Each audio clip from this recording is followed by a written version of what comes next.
Hey, what is up, Patreon peeps? It's Rich with the top secret video for you guys. It's very early in the morning.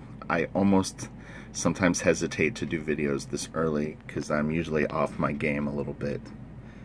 Got to get the old brain cells fired up. God dang, this guy's stuff is killer. All right, so this is the part 2 of that Batman Judge Dredd book that I had mentioned. This was the first time that I saw Jim Murray's stuff. Glenn Fabry had done the first issue of this, and I almost want to say that Jim might have done pages in it. I don't have that issue in my office, but this was. You know why? Because it's the good stuff in my office studio. Excuse me.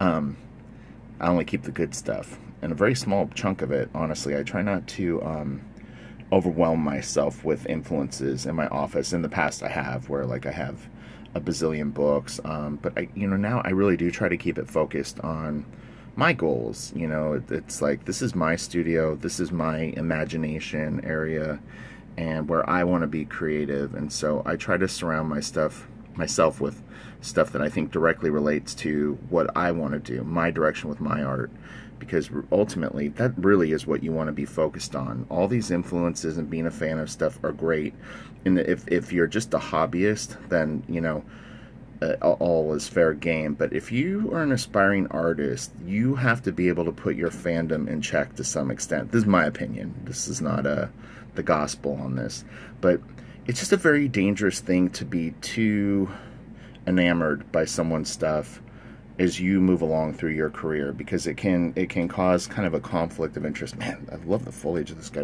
Okay, so we're not going to go through this whole book, though. We're just going to do a short one. I just want to give you a taste of what it is. And again, these books are very, very hard to flip through. It's like, because of the binding. So we'll hustle through this. Nice page, crowds. Again, like great hands. I mean, you can actually see a little bit of the Glenn Fabry influence here. My friend James mentioned Richard Corbin. Someone else had mentioned Frazzato, and I think those are all accurate. God, look at that panel. It's excellent. God dang, look at the light off of the back of the bike. Oh my God.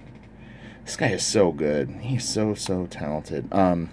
But yeah, I'm actually going to do a Frazzato Super Fun Sunday. I think that's a great idea. It would almost be an open that book, honestly, because I haven't looked at my Frazzato books in years, but I love that guy's stuff. The first issue of Keepers of the Master, I think it's called. Man, that's going way back. Is excellent. And man, his designs, there's like a design section in the back of the book that is just killer. But yeah, I wanted to give you guys a little something. Again, I'm always appreciative of everyone that's supporting me on Patreon. I want you all to know that, and I'm gonna prove it by my actions and what I try to provide for you all. Little bonus things, Oh my gosh, that's pretty funny.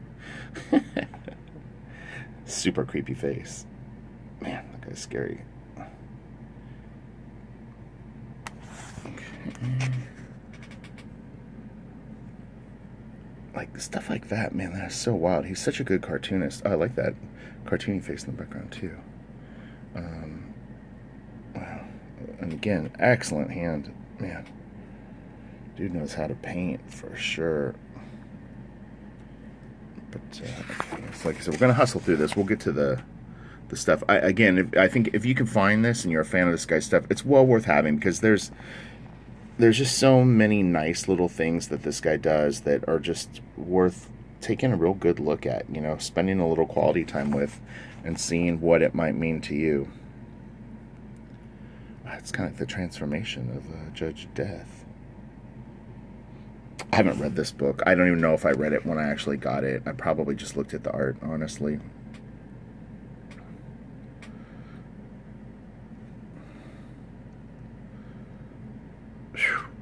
Boy, look at that bike. God dang.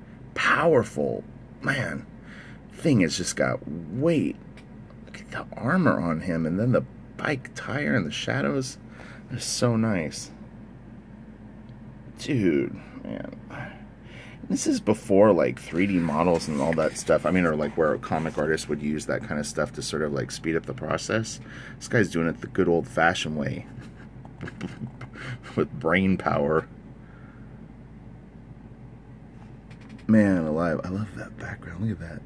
Just the atmosphere, just that little bit of yellow puts with the blue and how it fades at the top. Really nice effect. So we're already at 5 minutes. Holy cow, these videos, like, okay, I gotta hustle.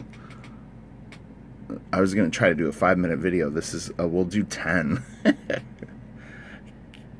I can't self-edit. No, this, I mean, when you're looking at stuff like this, I mean, you gotta take a look. Look at that splash page. Holy Moses. It's funny because there's a site online, if you Google Jim Murray, I think art or something like that, and some guy, an art dealer, I don't even know where he's located, he has this whole book for sale for asking prices $167,000. You get the whole book, I think, and even the cover. But dude, that's a lot of coin. And that, it's from years ago though. Like, I think it's still available, quote unquote, or he just never updated his site. But I want to say that that was from at least 7 to, geez, it might have been 10 years ago or something like that. But yeah, he's asking a pretty penny. I mean, the stuff is very, very nice, but I don't know if he has the cachet to really, like, kind of get those kind of numbers. I mean, you need sort of like a brand tied in with that to get that kind of numbers. Or, you know, like a Frazetta, where it's like you just have this huge legacy of, like, iconic pieces and your fan base is just brutally, brutally strong. I think that this guy could easily get $2 to $3 grand a page though for these painted pieces, and they probably would sell quite well. And the book may have been broken up at this point, but you know, like a double page spread like this, I could see him getting 5 to 10 grand. So again, and that's why when people say digital versus traditional, you know, the perk of doing traditional art and traditional painted art, which is, you know, obviously far more challenging, is very, very pricey originals if you are able to create a fan base that will support it. Look at that. Isn't that nice? That's really cool too. So we're gonna hustle the bustle. I hope this is fun to check out. You get a little extra quality time with Richie Rich. That's what Jim called me. You guys can call me that too, though. Actually, you know what? Most of my friends, if you know me long enough, they all end up calling me Richie. Carlos Deanda, all my friends that I grew up with. I always go by Richard. It's a weird thing. Like, when people ask me my name, I will always say Richard, but I don't mind Rich. I never liked Rick. My mom called me Ricky as a kid, which was okay. When you're little, I'll let it pass, Mom. Yeah, this is really cool. Look at that arm. I like the sort of the veininess of those ear things coming off of him, or those like kind of flaps. Batman. That nice chunky Bisley anatomy. So yeah, you want to keep your eyes out for this. Someone told me that Batman Demon book is $50. Holy cow, I would have never thought that.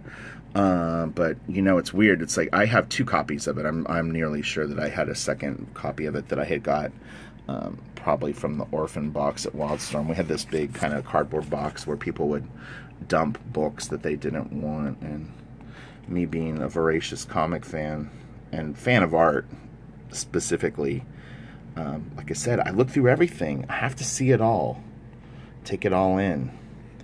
And then my mind assimilates things. I look at things really, really fast, though. That was actually something that I caught myself doing, and you might want to kind of keep it in check. Well, I'll tell you what I used to do. I would buy like big art books, like fine art books. Man, I would fly through them. I would be looking so quick, and I never would really stare at the pages at for any length. I love this panel. For any length of time. But it was almost like my mind was just recording everything really quick.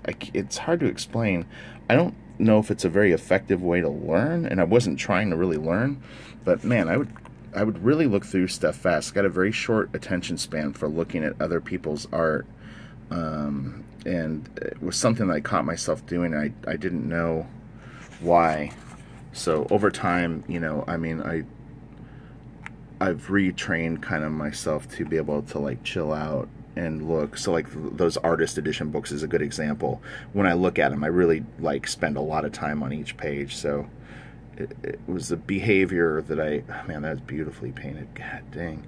He's really got that Caravaggio kind of like, that very like powerful lighting going on with his stuff.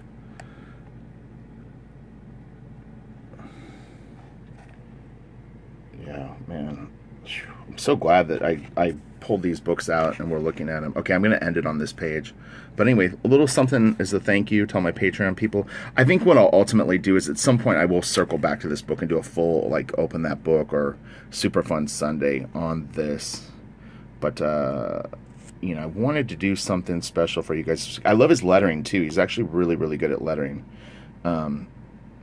Those little cast shadows really make it pop. Like, do you see the little sort of tonal shadow that he puts on them? It just gives it a little bit of a three-dimensional character to it.